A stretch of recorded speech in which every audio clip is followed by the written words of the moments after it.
कभी कभी इंसान की जिंदगी में कुछ ऐसे पल आ जाते हैं जब वो सही और गलत के बीच खड़ा तो होता है, मगर हालात उसे सोचने का मौका ही नहीं देते।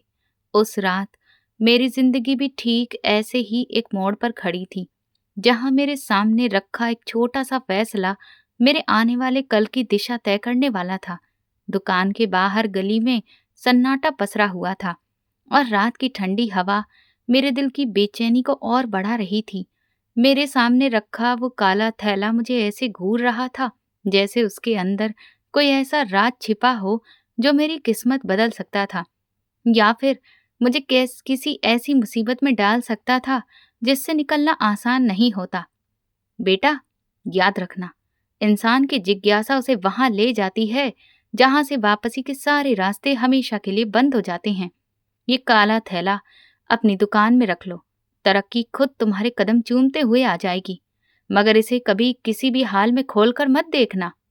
उस बूढ़े बाबा के ये रहस्यमय शब्द उस वक्त मेरे कानों में किसी गूंज की तरह बार बार सुनाई दे रहे थे, जब मैं अपनी दुकान का भारी और जंग लगा शटर गिराकर अंदर घुप अंधेरे में अकेला बैठा था। एक तरफ उस बूढ़े बाबा की सख्त चेतावनी थी और दूसरी तरफ मेरी वो बेकाबू जिज्ञासा थी जो मेरे दिमाग की नसों को बुरी तरह से खींच रही थी। मैंने अपने माथे से बहते हुए पसीने को साफ किया और अपने जोर जोर से कांपते हुए हाथों को उस काले थैले की तरफ बढ़ा दिया। मेरी उंगलियां कांप रही थीं, लेकिन मेरे अंदर की बेचैनी ने मुझे अंधा कर दिया था। मैंने धीरे धीरे उस थैले की गांठ खोलना शुरू की, और जैसे ही वो गांठ खुली और मैंने उसके अंदर झांका, तो मुझे ऐसा लगा जैसे किसी ने मुझे बर्फ जैसे ठंडे और गहरे पानी में धक्का दे दिया हो। मेरे पैरों तले से जमीन जैसे पूरी तरह से खिसक गई थी। मेरी आंखें फटी की फटी रह गईं और मेरे गले से एक दबी हुई चीख निकलने ही वाली थी, क्योंकि उस काले थैले के अंदर जो नजारा था उसने मेरे होश उड़ा दिए थे। मैं सदमे की हालत में वहीं का वहीं जमकर रह गया था। मेरा नाम आनंद है और मैं शहर के एक पुरानी भीड़ भरे और तंग गली वाले मोहल्ले में कपड़ों की एक छोटी सी दुकान चलाता था। ये दुकान सिर्फ ईंट और गारे से बनी कोई साधारण सी जगह नहीं थी, बल्कि ये मेरे स्वर्गीय पिताजी की जिंदगी भर की खून पसीने की कमाई, उनकी कड़ी मेहनत और उनके अनगिनत सपनों का एक जिंदा सबूत थी। उनके जिंदा रहते इस दुकान की रौनक और भीड़ देखने लायक होती थी।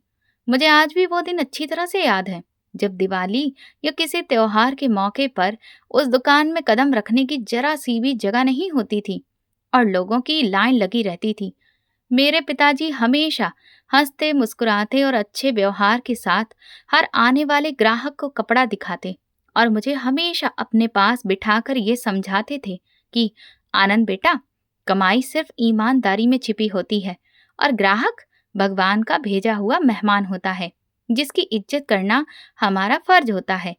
मैं बचपन से ही उस दुकान के माहौल में पला बड़ा था और काउंटर के पीछे बैठकर उन रंग बिरंगे कपड़ों के थानों को देखकर अपने आने वाले भविष्य के सुंदर सपने देखा करता था।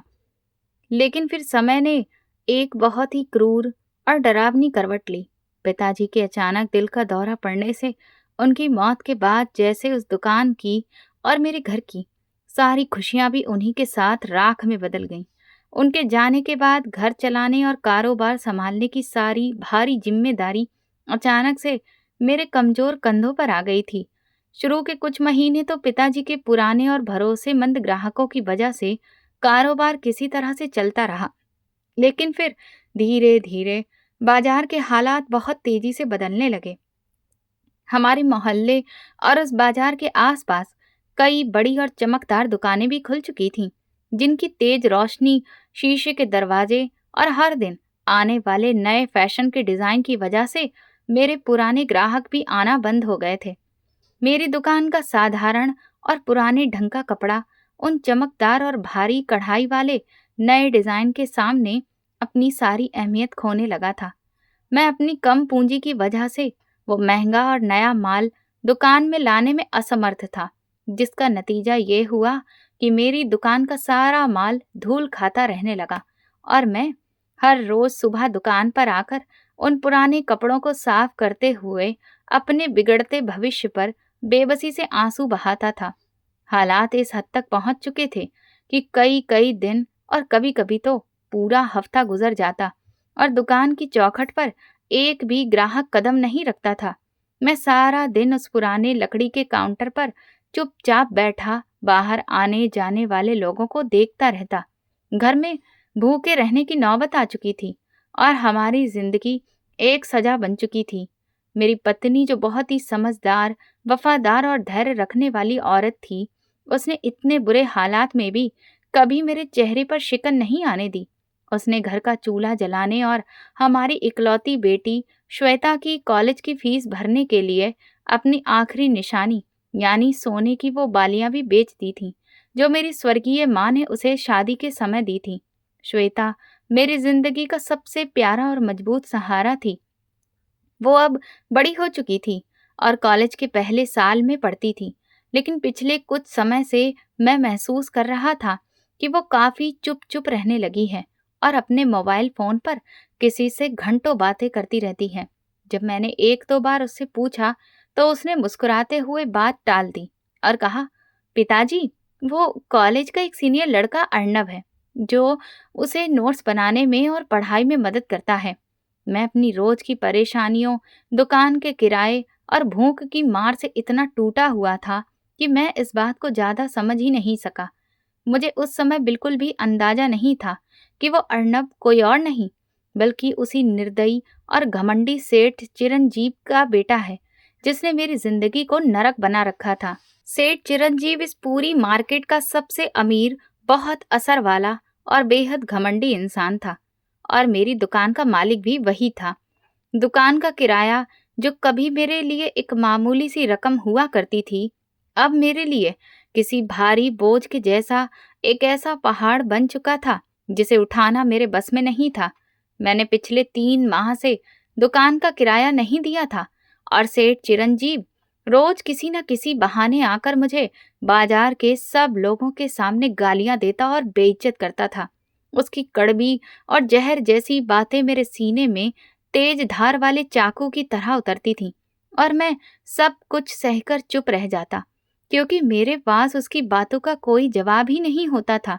उस तकलीफ भरे दिन की सुबह जब मैं घर से निकलने की तैयारी कर रहा था, मैंने रात भर जाग कर करवटें बदलते हुए गुजारी थी। सुबह जब मैं दरवाजे तक पहुंचा तो श्वेता मेरे पास आई। उसकी आंखों में एक अजीब सी चमक थी। उसने मुझसे बहुत ही प्यार से कहा, पापा, आज मेरे लिए वो महंगा वाला स्केच बुक और रंगों का पूरा सेट जरूर लेकर आना क्योंकि मेरे कॉलेज का एक बहुत ही जरूरी प्रोजेक्ट है और अर्नब ने भी कहा है कि उसके बिना काम नहीं चलेगा। उसकी इस मासूम सी मांग ने मेरे दिल के टुकड़े टुकड़े कर दिए। मैं जानता था कि मेरी जेब पूरी तरह से खाली है।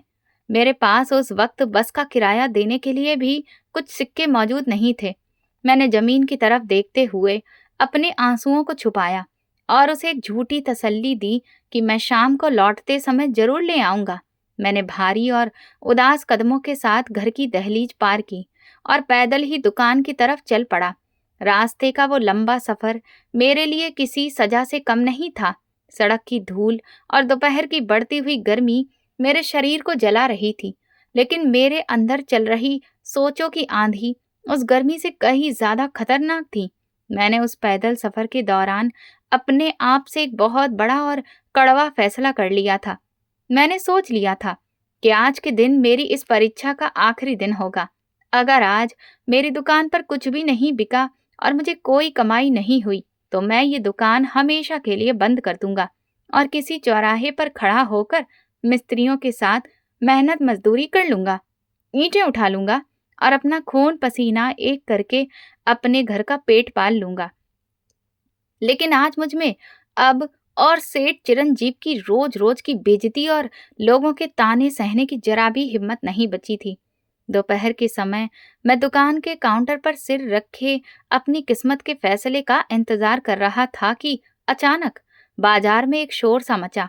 मैंने सिर उठाकर देखा तो सेठ चिरंजीव अपने 2 बहुत खतरनाक और हट्टे कट्टे आदमियों के साथ मेरी दुकान की तरफ ही बढ़ रहा था। उसके चेहरे पर घमंड और गुस्सा साफ दिखाई दे रहा था। उसने दुकान के अंदर कदम रखते ही अपने आदमियों को इशारा किया और बहुत तेज आवाज में चिल्लाया, इस दुकान का सारा सामान और ये पुराने कपड़े उठाकर बाहर सड़क की धूल में फेंक दो और इस भिखारी को धक्के मारकर मेरी दुकान से बाहर निकालो। उसके आदमियों ने आगे बढ़कर कपड़े खींचने शुरू कर दिए। मैं घबराकर आगे बढ़ा और सेठ के आगे हाथ जोड़कर गिड़गिड़ाने लगा, भगवान के लिए मुझ पर ऐसा जुल्म मत करो। ये कपड़े मेरी पूरी दुनिया है। मेरी इज्जत इस बाजार में मिट्टी में मिल जाएगी। मैं आपको आपका एक एक पैसा चुका दूंगा, मैं कह रहा हूं ना। लेकिन सेठ चिरंजीव ने मुझे जोर से धक्का दिया, जिससे मैं जमीन पर गिर पड़ा। उसने पूरे बाजार के सामने चिल्लाकर कहा, तुम्हारी औकात ही क्या है? 3 माह हो गए हैं और तुमने मुझे किराए का 1 रुपया नहीं दिया। मैंने यहाँ पर कोई अनाथ आश्रम नहीं खोल रखा है। मेरी बात ध्यान से सुन लो। अगर कल सूरज डूबने तक मेरा पिछला सारा किराया मेरे हाथ में नहीं रखा तो मैं तुम्हारा ये सारा माल जब्त करके दुकान पर अपना ताला लगा दूंगा। बाजार के कई लोग अपनी दुकानों से बाहर निकल आए थे और तमाशा देखने वालों की भीड़ लग गई थी। मैं बेबस होकर सिर झुकाए जमीन पर गिरे उन कपड़ों को देखता रहा। मेरी आंखों से लगातार आंसू गिर रहे थे, लेकिन उस पूरे बाजार में उन सब लोगों में से कोई एक आदमी भी ऐसा नहीं था जो आगे बढ़कर मेरी मदद करता या उस सेठ का हाथ रोकता। सब चुपचाप खड़े उस तमाशे को देख रहे थे और मेरी बेबसी का मजाक उड़ा रहे थे। सेठ चिरंजीव अपनी आखिरी धमकी देकर वहां से चला गया और मैं वहीं जमीन पर बैठकर जोर जोर से रोने लगा। शाम का गहरा और डरावना अंधेरा तेजी से फैलने लगा था। बाजार की दुकानें एक एक करके बंद हो रही थीं और हर तरफ शटर गिरने की तेज आवाजें गूंज रही थीं। दुकानदार खुशी खुशी अपने पैसे समेटकर घरों को लौट रहे थे। उनके चेहरों पर दिन भर की कमाई की खुशी और सुकून था, जबकि मेरी दुनिया पूरी तरह से उजड़ चुकी थी।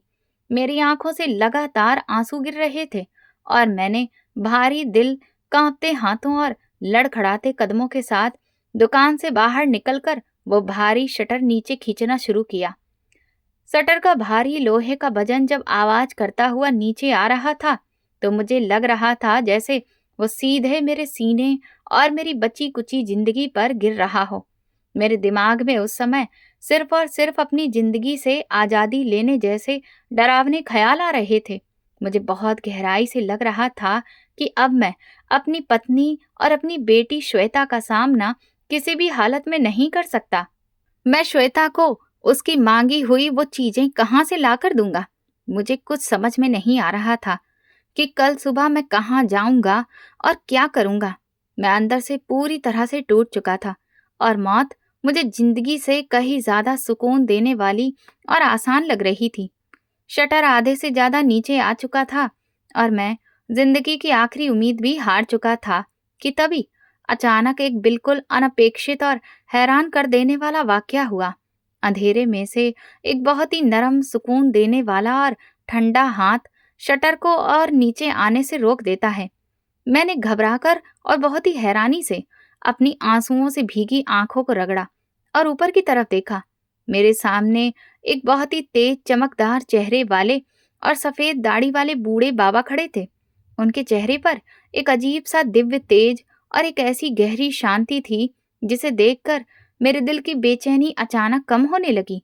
उन्होंने बहुत ही प्यार भरी, मीठी और दिलासा देने वाली आवाज में वो शब्द कहे जो आज भी मेरे कानों में गूंजते हैं। इंसान की जिज्ञासा उसे वहां ले जाती है जहां से वापसी के सारे रास्ते हमेशा के लिए बंद हो जाते हैं।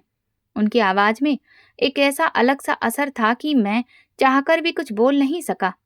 ये कहकर उन्होंने एक साधारण सा काला थैला मेरे कांपते हुए हाथ में पकड़ा दिया और बोले, इसे अपनी दुकान में रखना, पर खोलना मत बेटा।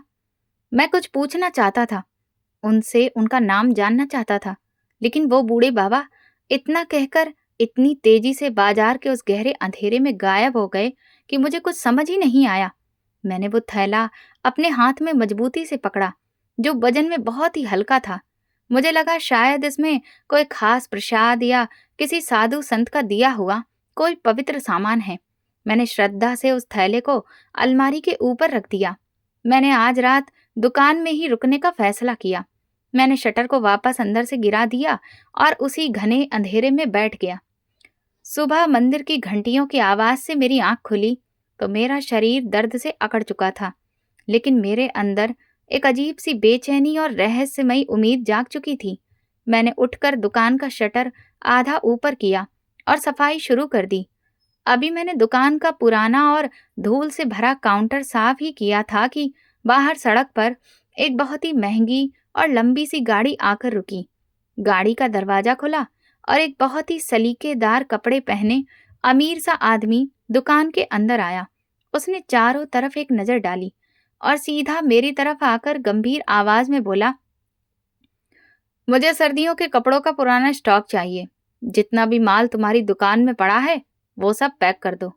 मैं हैरानी से उसका चेहरा देखने लगा, क्योंकि वो माल पिछले कई सालों से अलमारियों में धूल खा रहा था और उसे कोई बहुत कम दाम में भी खरीदने को तैयार नहीं था।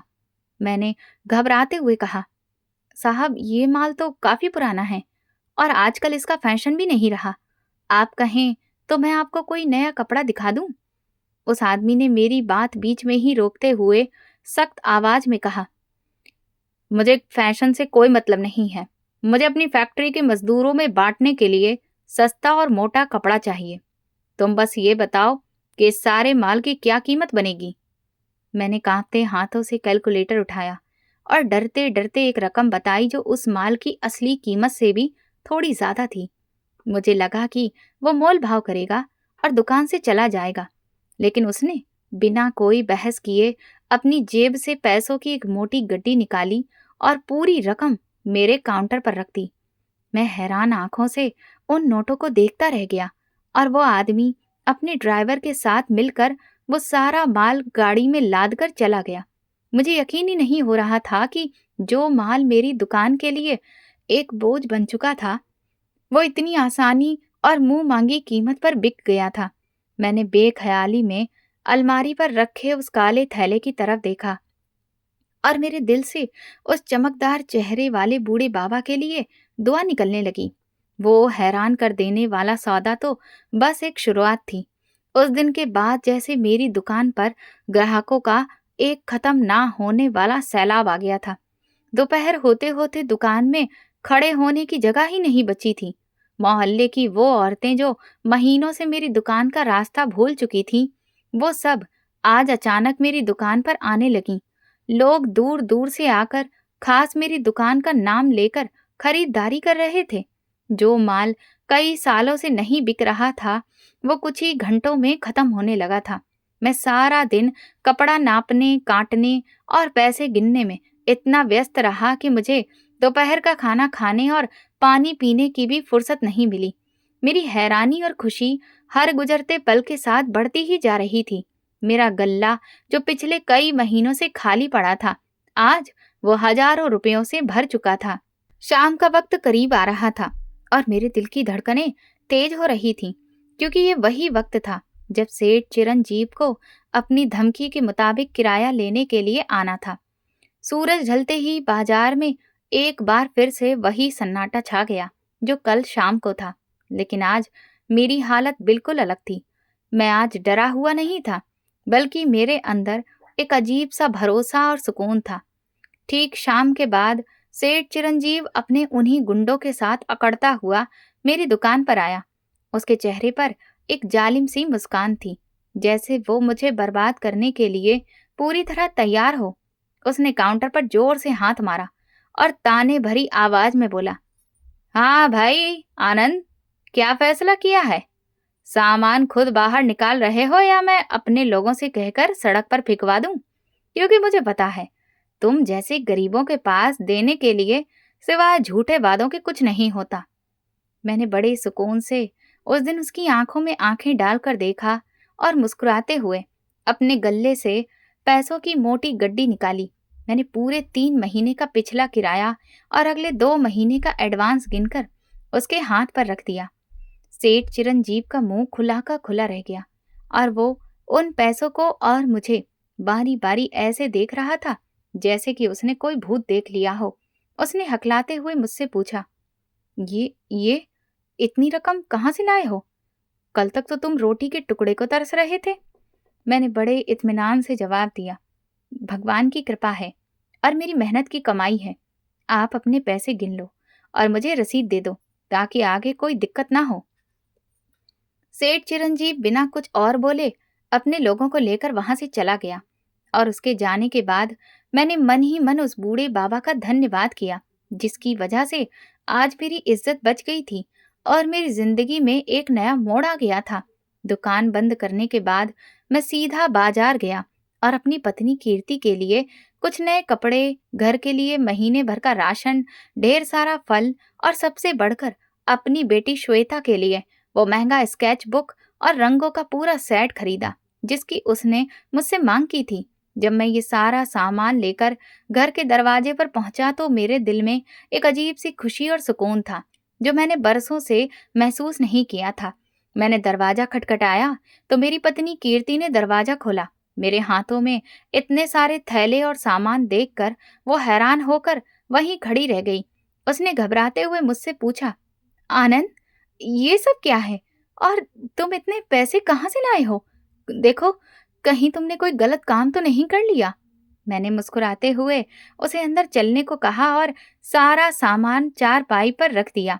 मैंने कीर्ति को बताया, आज दुकान पर भगवान की खास कृपा हुई है और मेरा सारा पुराना माल बिक गया है, जिससे ना सिर्फ मैंने सेठ चिरंजीव का सारा कर्ज और किराया चुका दिया है, बल्कि घर के लिए भी ये सब ले आया हूँ। मेरी बातें सुनकर कीर्ति की आंखों में खुशी के आंसू आ गए। उसने फौरन भगवान के आगे हाथ जोड़कर धन्यवाद किया।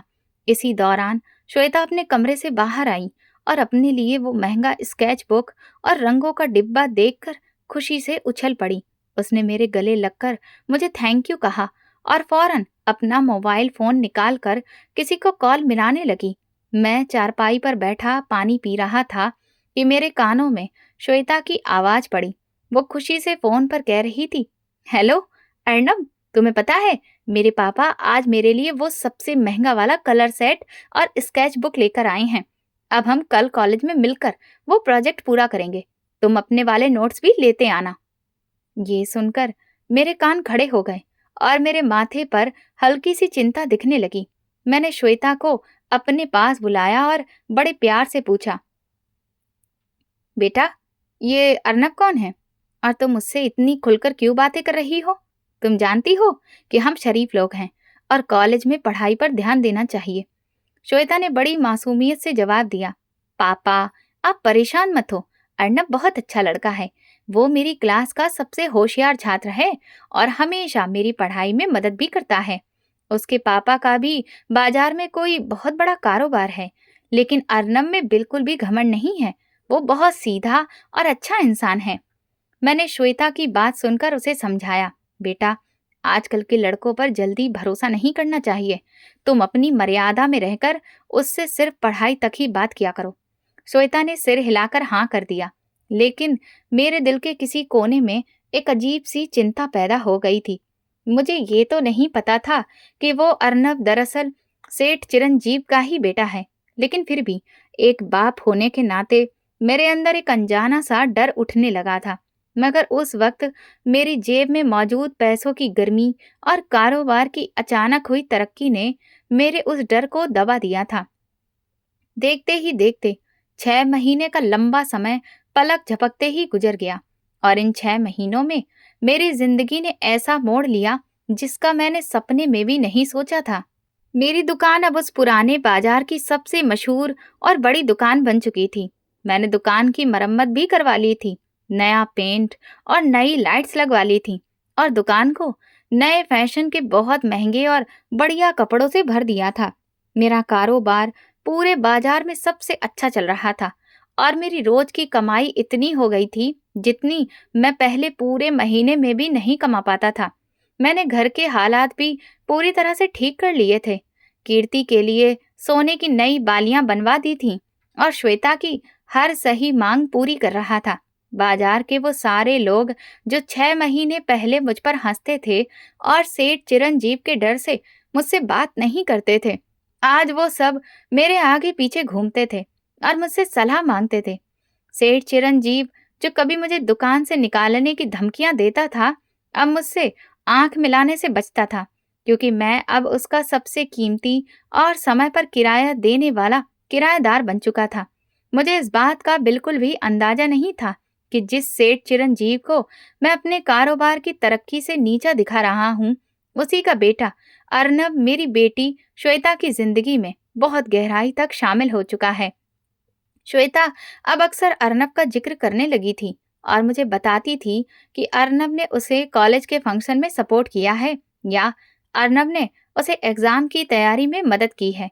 मैं अपने कारोबार की व्यस्तता, दुकान के बढ़ते हुए काम और पैसों की भाग दौड़ में इतना उलझ चुका था कि मैंने श्वेता की बातों पर ज्यादा ध्यान ही नहीं दिया, और ना ही कभी ये जानने की कोशिश की कि इस अर्नब का पूरा नाम क्या है और इसका परिवार कैसा है। मैं हर रोज सुबह दुकान खोलते वक्त और रात को दुकान बंद करते वक्त अलमारी के ऊपर रखे उस काले थैले को बड़ी ही श्रद्धा से देखता, और मेरे दिल से उस सफेद दाढ़ी वाले और तेजस्वी चेहरे वाले बुजुर्ग के लिए ढेर सारी शुभकामनाएं निकलती थीं, जिसने मुझे जमीन से उठाकर आसमान पर पहुंचा दिया था।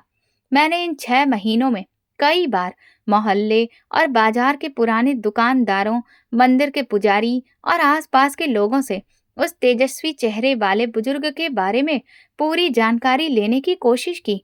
मैंने सबको उनका हुलिया बताया, उनके चमकते कपड़ों और उस खास खुशबू का जिक्र भी किया जो उनके शरीर से आ रही थी। लेकिन बाजार के किसी भी आदमी ने, यहाँ तक कि रात देर तक दुकानें खुली रखने वाले चौकीदारों ने भी उन्हें उस रात या उससे पहले कभी नहीं देखा था। किसी को नहीं पता था कि वो बाबा कौन थे, कहाँ से आए थे और कहाँ गायब हो गए। लोगों की ये बातें सुनकर मेरा भरोसा और ज्यादा मजबूत हो गया था कि वो बुजुर्ग कोई आम इंसान नहीं थे, बल्कि भगवान की तरफ से भेजे गए कोई खास संत या कोई देवदूत ही थे, जिन्होंने मेरी बहुत बड़ी मुसीबत और बर्बादी के समय मेरी मदद की थी। मुझे इस बात का पूरा यकीन हो चुका था कि उस काले थैले में कोई बहुत बड़ी दिव्य ताकत, कोई चमत्कारी ताबीज या फिर कोई पवित्र चीज रखी हुई है, जो एक चुंबक की तरह ग्राहकों और तरक्की को मेरी दुकान की तरफ खींच लाती है। मैंने उस थैले को अपनी दुकान और अपनी जिंदगी की सबसे पवित्र और कीमती चीज मान लिया था। लेकिन जैसे जैसे मेरे पास पैसा आता गया, मेरी दुकान बड़ी होती गई और मेरे हालात बेहतर होते गए, वैसे वैसे मेरे अंदर एक अजीब सी और बेकाबू जिज्ञासा पैदा होने लगी। एक ऐसी जिज्ञासा जो इंसान की फितरत का सबसे कमजोर हिस्सा होती है। जब इंसान के पास सब कुछ आ जाता है तो वो अनदेखी चीजों के पीछे भागने लगता है। मैं रात को दुकान पर अकेला बैठकर सोचने लगा कि आखिर उस काले थैले के अंदर ऐसी कौन सी चीज छुपी है जिसने मेरी किस्मत को इस तरह जादू की तरह बदल दिया है।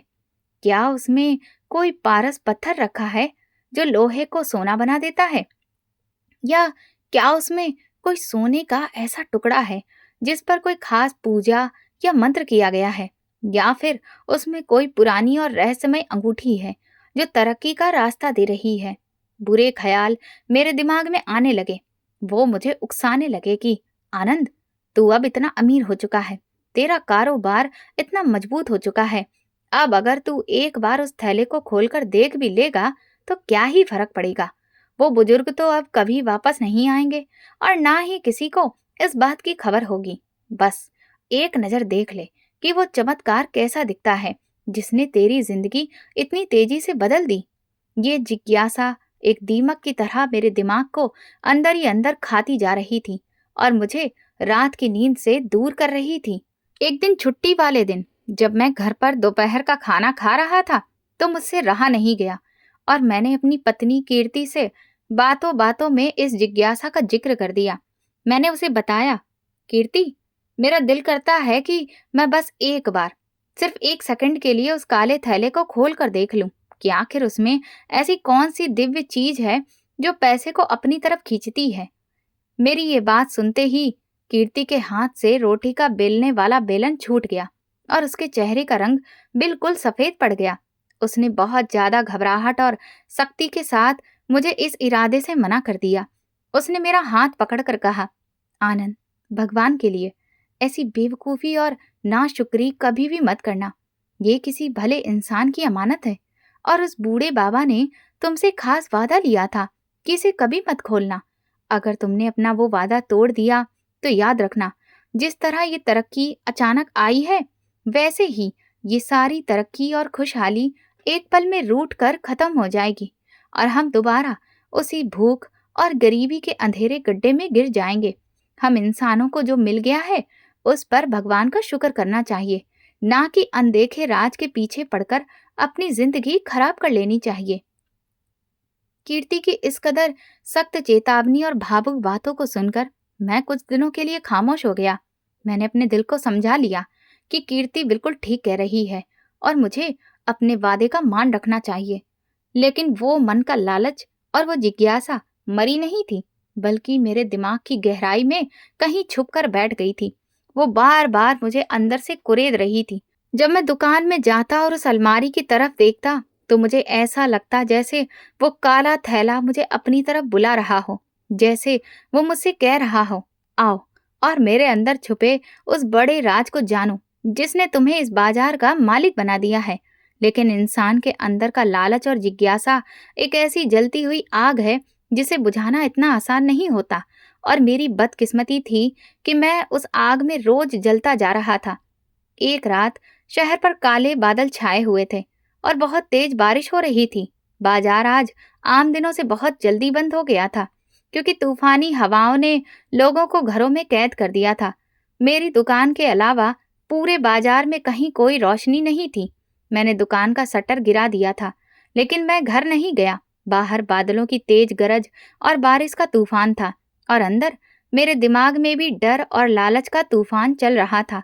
मेरी नजर बार बार उस ऊंची अलमारी की तरफ उठ रही थी जहां वो काला थैला पिछले कई महीनों से चुपचाप पड़ा था। मेरी कामयाबी का राज बना हुआ था।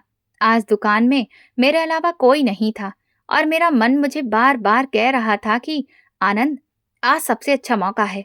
कोई तुम्हें देखने वाला नहीं, बस एक बार देख लो और फिर वापस वैसे ही बांध कर रख देना। किसी को क्या पता चलेगा कि तुमने अपना वादा तोड़ा है। मेरे अंदर की इस खामोश लड़ाई ने आखिरकार मेरी अंतरात्मा को हरा दिया, और मुझसे ज्यादा सब्र नहीं हुआ। मैंने कांपते हाथों के साथ दुकान के कोने में रखी हुई लकड़ी की सीढ़ी उठाई और उसे उस ऊंची अलमारी के साथ लगा दिया। मेरे हाथ इतने ठंडे हो रहे थे जैसे मेरे शरीर का सारा खून जम गया हो। मैंने सीढ़ी पर कदम रखा तो लकड़ी के चरमराने की आवाज ने मुझे एक पल के लिए डरा दिया, लेकिन मेरी जिज्ञासा मेरे हर डर पर भारी पड़ चुकी थी। मैं ऊपर पहुंचा और उस थैले को नीचे उतार लिया। थैले पर इन महीनों में बहुत धूल जम चुकी थी, लेकिन वो आज भी उतना ही हल्का था जैसा उस रात था। मैंने दुकान का काउंटर साफ किया और बहुत सावधानी से उस थैले को उस पर रख दिया। मेरी धड़कनें बहुत तेज हो रही थीं। मैंने धीरे धीरे उस थैले की गांठ खोलना शुरू की। गांठ बहुत सख्त थी और शायद समय के साथ और ज्यादा कस गई थी, लेकिन आखिरकार मैंने वो गांठ खोल ली और मैंने उसके अंदर हाथ डाल दिया। मुझे उम्मीद थी कि मेरे हाथ में कोई चमकता हुआ हीरा, कोई सोने का टुकड़ा या कोई भारी धातु आएगी, लेकिन जब मेरी उंगलियों ने थैले के अंदर रखी चीज को छुआ तो मुझे कपड़े जैसा एहसास हुआ। मैंने हैरानी के साथ उस चीज को थैले से बाहर निकाला तो मेरे पैरों तले से जमीन खिसक गई और मेरे माथे पर पसीने की बूंदें आ गईं। वो कोई सोना या चमकती हुई जादुई चीज नहीं थी, बल्कि एक सफेद रंग का नया कपड़ा था जो आमतौर पर अंतिम संस्कार के लिए इस्तेमाल होता है। उस कपड़े को देखकर मेरा दिमाग घूमने लगा और मुझे समझ नहीं आ रहा था कि ये क्या है। उस कपड़े के बीच में एक तय किया हुआ पुराना सा कागज रखा था। मेरे हाथ बुरी तरह से कांप रहे थे और मेरी सांस तेज चल रही थी। मैंने डर और घबराहट में वो कागज खोला। वो एक चिट्ठी थी जिसकी लिखावट थोड़ी कांपती हुई थी।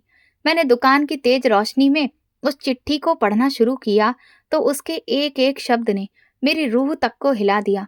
मेरी सारी खुशियों का महल जैसे एक पल में टूट गया। उस चिट्ठी पर लिखा था, मेरे बच्चे आनंद, मैं रामेश्वर दयाल हूँ, इस बाजार का पुराना मालिक और इस शहर का एक जाना माना व्यापारी। मैंने अपनी पूरी जिंदगी छुपकर लोगों की मदद की है और भगवान ने मुझे इसका बहुत फल भी दिया है।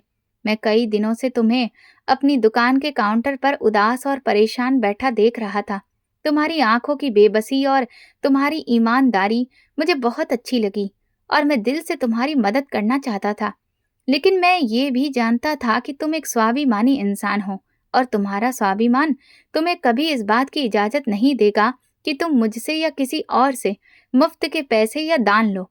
चिट्ठी के अगले हिस्से ने मेरे दिल पर जैसे चोट की। उसमें आगे लिखा था, इस थैले में कोई जादुई ताबीज या कोई चमत्कार नहीं है। असल बात यह है कि मैं ब्लड कैंसर की आखिरी हालत का मरीज हूँ और डॉक्टरों के मुताबिक मेरे पास जिंदगी के बस कुछ ही दिन बाकी हैं। मैंने अपनी जिंदगी की वो रात जब मैं तुमसे अभी नहीं मिला था अपने सभी जान पहचान वालों, अपने सहारे चलने वाले अनाथालयों और फैक्ट्रियों के लोगों से मिलकर बिताई और उन सबको अपनी आखिरी इच्छा के रूप में ये सख्ती से कहा कि अब से अपने सर्दी और गर्मी के कपड़े की सारी खरीदारी सिर्फ और सिर्फ तुम्हारी दुकान से ही किया करेंगे। और फिर मैं तुमसे मिला और तुम्हें ये थैला दिया।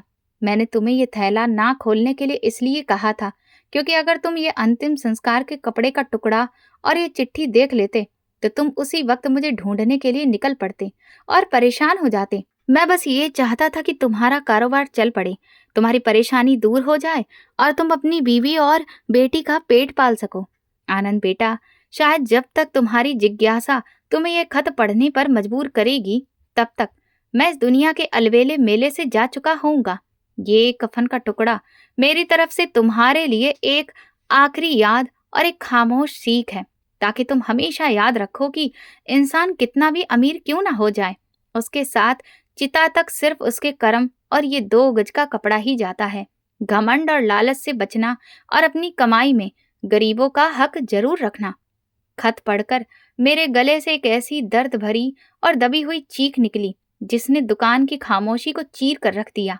मैं वहीं उस पुराने काउंटर के पास जमीन पर घुटनों के बल गिर पड़ा और फूट फूट कर रोने लगा।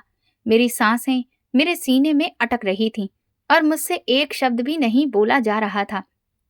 मुझे अपनी नाशुक्री, अपनी उत्सुकता और अपनी घटिया सोच पर इतनी तेज शर्म आ रही थी कि मैं चाहता था कि जमीन फटे और मैं उसमें समा जाऊं। उस महान इंसान ने मौत के मुंह में जाते जाते भी मेरी बर्बाद जिंदगी को संभाल दिया था और मैं कितना अंधा था जो एक मामूली थैले को अपनी कामयाबी का भगवान मान बैठा था।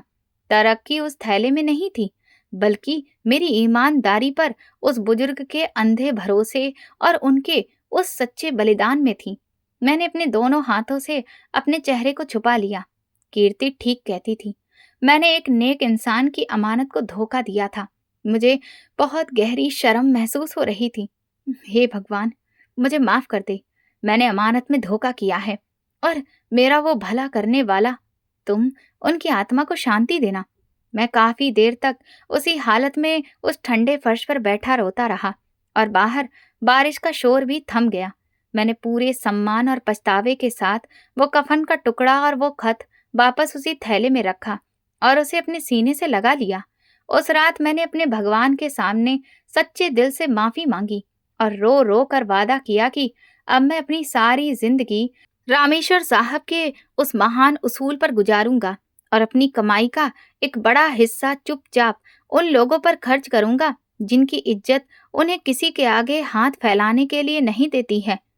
अगली सुबह जब मैं दुकान पर बैठा था तो मैं अंदर से एक बिल्कुल अलग इंसान बन चुका था। मेरे अंदर का वो घमंड और वो अकड़ जो पिछले 6 महीनों की दौलत ने पैदा किया था, वो उस खत के एक एक शब्द ने जलाकर खत्म कर दिया था। मैं बहुत शांति और विनम्रता से अपना काम कर रहा था कि अचानक मेरी दुकान के बाहर एक जानी पहचानी गाड़ी आकर रुकी। मैंने नजरें उठाई तो वो सेठ चिरंजीव था, लेकिन आज उसके चेहरे पर नफरत, गुस्सा या अकड़ का कोई निशान नहीं था, बल्कि एक अजीब सी शर्म और एक झूठी सी मुस्कान थी जो उसने जबरदस्ती अपने चेहरे पर लगा रखी थी। वो अकेला था। सेठ चिरंजीव ने दुकान में कदम रखा तो मैं अपनी जगह से खड़ा हो गया। मेरे अंदर बीते वक्त की वो सारी कड़वी यादें और बेइज्जती के वो मंजर एक पल के लिए उभरे, लेकिन रामेश्वर साहब के उस कफन वाले खत ने मेरे गुस्से को काबू में रखा हुआ था। सेठ चिरंजीव ने आगे बढ़कर बहुत अपनापन दिखाते हुए मुझसे हाथ मिलाया और बोला, आनंद भाई, क्या हाल है आपके? भगवान की कृपा से आपकी दुकान तो अब इस पूरे शहर की सबसे शानदार दुकान बन गई है। मुझे बहुत खुशी है कि मेरे एक पुराने जानने वाले के बेटे ने इतनी तरक्की की है। मैंने बहुत सादगी से जवाब दिया, ये सब भगवान की कृपा है। सेठ साहब, बताइए, आज आप कैसे आए हैं? किराए का वक्त तो अभी नहीं आया। सेठ ने जल्दी से हाथ हिलाते हुए कहा, अरे नहीं नहीं आनंद भाई, किराए की क्या बात है? ये दुकान आपकी अपनी है। मैं तो आपको आज एक बहुत ही खास और निजी काम से मिलने आया हूँ। अगर आप ठीक समझें तो हम बैठकर कुछ बात कर लें। मैंने उसे कुर्सी की तरफ इशारा किया और खुद उसके सामने बैठ गया। मुझे अंदर ही अंदर एक उलझन हो रही थी कि आखिर ये जालिम इंसान मुझसे इतनी मिठास से क्यों बात कर रहा है। सेठ चिरंजीव ने गला साफ किया और थोड़ी झिझक के साथ बोला, आनंद भाई, मैं सीधी बात करने का आदी हूँ। दरअसल मैं आपके पास रिश्ता लेकर आया हूँ। ये बात सुनकर मैं चौंक गया और हैरानी से उसकी तरफ देखने लगा। सेठ ने बात जारी रखते हुए कहा, मेरा इकलौता बेटा अर्नब, जो शहर के सबसे बड़े कॉलेज में पढ़ता है, वो कल रात मेरे पास आया और उसने मुझे बताया कि वो आपकी बेटी श्वेता को बहुत पसंद करता है, उससे शादी करना चाहता है। अर्नब ने मुझे बताया है कि वो दोनों एक साथ पढ़ते हैं और श्वेता बहुत ही समझदार और संस्कारी लड़की है। आनंद भाई, मैं जानता हूँ कि पहले मेरे और आपके बीच कुछ झगड़े रहे हैं, लेकिन अब आप भी एक बहुत बड़े और कामयाब व्यापारी हैं और हमारा रुतबा बराबर है। मैं चाहता हूँ कि हम उन पुरानी बातों को भूलकर अपने बच्चों की खुशी के लिए एक नए रिश्ते की शुरुआत करें। मेरी दौलत और आपका ये बढ़ता हुआ कारोबार मिलकर इस शहर की एक नई पहचान बनाएंगे। सेठ चिरंजीव की ये बातें सुनकर मेरे दिमाग में जैसे एक जोर का धमाका हुआ। मुझे वो सारे पल याद आने लगे जब श्वेता अर्नब के नोट्स और उसकी मदद का जिक्र करती थी। वो महंगी स्केच बुक जो मैं श्वेता के लिए लाया था, जिस पर वो खुशी खुशी अर्नब को फोन पर बता रही थी, वो सब मेरे दिमाग में एक फिल्म की तरह चलने लगा। मुझे इस बात का बहुत गहरा झटका लगा कि मेरी मासूम बेटी अनजाने में इस खतरनाक और जालिम इंसान के बेटे के साथ दिल से जुड़ चुकी है, जिसने कुछ महीने पहले मुझसे मेरे जीने की वजह छीनने की कोशिश की थी। मैंने एक गहरी सांस ली और अपनी आवाज को बिल्कुल शांत रखते हुए कहा, सेठ चिरंजीव, आपका बेटा अर्नब और मेरी बेटी श्वेता एक साथ पढ़ते हैं। ये बात मुझे मालूम थी, लेकिन मुझे ये बिल्कुल पता नहीं था कि वो अर्नब आपका बेटा है। श्वेता एक बहुत ही मासूम और सीधी सादी लड़की है, जिसने कभी दुनिया की ऊंच नीच नहीं देखी और उसे आपकी और मेरी उस कड़वी सच्चाई का भी कोई अंदाजा नहीं है। आप आज यहाँ इसलिए आए हैं क्योंकि आज मेरे पास पैसा है और मेरी दुकान चल पड़ी है। अगर आज मैं उसी पुराने और टूटे फूटे काउंटर पर बैठा होता और भूख से परेशान हो रहा होता, तो क्या फिर भी अपने बेटे का रिश्ता मेरे पास लेकर आते? सेठ चिरंजीव का चेहरा मेरी सीधी और कड़वी बात सुनकर शर्म से लाल हो गया। उसने नजरें झुकाते हुए कहा, आनंद भाई, मैं मानता हूँ कि मैंने पहले आपके साथ बहुत बुरा व्यवहार किया और मुझे उसका पछतावा है। इंसान से गलती हो जाती है, पर जहां तक अर्नब की बात है तो वो अपनी जिद पर अड़ा हुआ है। उसने मुझसे साफ कह दिया है कि अगर उसकी शादी श्वेता से ना हुई तो वो घर छोड़ देगा। मैं एक मजबूर बाप की हैसियत से आपके पास आया हूँ। आप जो चाहे मुझे सजा दे दें, लेकिन मेरे बेटे की जिंदगी खराब मत करें। मैंने उसे रोते हुए और हाथ जोड़कर मिन्नत करते हुए देखा तो मुझे रामेश्वर साहब का वो चेहरा याद आ गया, जिन्होंने अपनी सारी दौलत और घमंड उस 2 गज के कफन में लपेटकर मुझे इंसान बनने का सबक दिया था। मैंने सोचा कि अगर आज मैंने सेठ को धक्के मारकर निकाल दिया तो मुझ में और उसमें क्या ही फर्क रह जाएगा। मैंने अपने गुस्से और बदले की आग को रामेश्वर साहब की दी हुई उस ठंडी और सुकून देने वाली सीख से शांत कर दिया। मैंने सेठ की आंखों में सीधे देखते हुए एक पक्के लहजे में कहा, सेठ चिरंजीव, मैं आपको आपके उस जुल्म की माफी तो शायद कभी ना दे सकूं जो आपने मेरी मजबूरी के समय मुझ पर किया था, लेकिन मैं अपनी बेटी श्वेता की खुशी और एक महान इंसान की दी हुई सीख की खातिर आपके घमंड को माफ करता हूँ। मैं ये रिश्ता सिर्फ इस शर्त पर मंजूर करूंगा कि आपका बेटा श्वेता को हमेशा खुश रखेगा और आप इस रिश्ते में अपनी दौलत और रुतबे का घमंड कभी बीच में नहीं लाएंगे, क्योंकि मेरे पास जो कुछ भी है वो मेरा अपना नहीं है, बल्कि किसी की दी हुई एक ऐसी अमानत है जिसने मुझे इंसान की असली औकात बता दी है। सेठ चिरंजीव खुशी और हैरानी से आगे बढ़कर मेरे हाथ पकड़ लेते हैं और बार बार मेरा धन्यवाद करने लगते हैं। उसके जाने के बाद मैंने अपनी आंखें बंद की और एक लंबी और सुकून भरी सांस ली। मुझे ऐसा महसूस हो रहा था जैसे रामेश्वर साहब की आत्मा कहीं आस-पास खड़ी मुझे मुस्कुराकर देख रही हो। मैंने थैले से वो कफन का टुकड़ा निकाला और उसे सम्मान से माथे से लगाकर वापस रख दिया। मैंने फैसला कर लिया था कि मैं श्वेता की शादी बहुत ही सादगी से करूंगा और अपनी इस कमाई का एक बहुत बड़ा हिस्सा रामेश्वर साहब के नाम पर एक ऐसा आश्रम बनाने में लगाऊंगा जहां किसी मजबूर और गरीब इंसान की इज्जत का मजाक ना उड़ाया जाए और जहां हर किसी की मदद उसी खामोशी और सम्मान के साथ की जाए जिस तरह उस रात उस बूढ़े बाबा ने मेरी की थी। क्योंकि अब मैं जान चुका था कि असली कामयाबी पैसे का ढेर नहीं, बल्कि वो सुकून है जो इंसान को अपने घमंड को छोड़कर और दूसरों के दर्द को समझकर ही मिलती है। और यही मेरी जिंदगी का सबसे कीमती और आखिरी सबक था। तो मेरे प्यारे पाठकों, इस कहानी से हमें ये सीख मिलती है कि इंसान की असली तरक्की किसी जादू या चमत्कार से नहीं, बल्कि उसकी ईमानदारी, मेहनत और दूसरों की मदद करने की भावना से होती है। लालच और बेवजह की जिज्ञासा इंसान को गलत रास्ते पर ले जा सकती है। इसीलिए जो मिला है उसके लिए शुक्रगुजार रहना चाहिए। साथ ही जब हमारे पास पैसा और ताकत आ जाए तो हमें घमंड नहीं करना चाहिए, बल्कि जरूरतमंद लोगों की मदद करनी चाहिए, क्योंकि आखिर में इंसान के साथ सिर्फ उसके अच्छे कर्म ही जाते हैं। तो दोस्तों, अगर आपको हमारी ये कहानी पसंद आई है और आप किस शहर से ये कहानी सुन रहे हैं, प्लीज हमें कमेंट करके जरूर बताएं। वीडियो को लाइक करें, हाइप दें और ज्यादा से ज्यादा शेयर करें। चैनल पर नए हैं तो सब्सक्राइब करें और नोटिफिकेशन बेल दबाएं ताकि अगली अपडेट सबसे पहले आपको मिले। ये कहानी काल्पनिक है और इसका उद्देश्य केवल मनोरंजन तथा नैतिक संदेश देना है। कहानी में दिखाए गए सभी पात्र, घटनाएं और स्थान लेखक की कल्पना पर आधारित हैं। किसी भी व्यक्ति, धर्म, समुदाय या वास्तविक घटना से इसका कोई संबंध नहीं है। इस कहानी का उद्देश्य अंधविश्वास फैलाना नहीं, बल्कि मेहनत, ईमानदारी और मानवता का महत्व बताना है। धन्यवाद।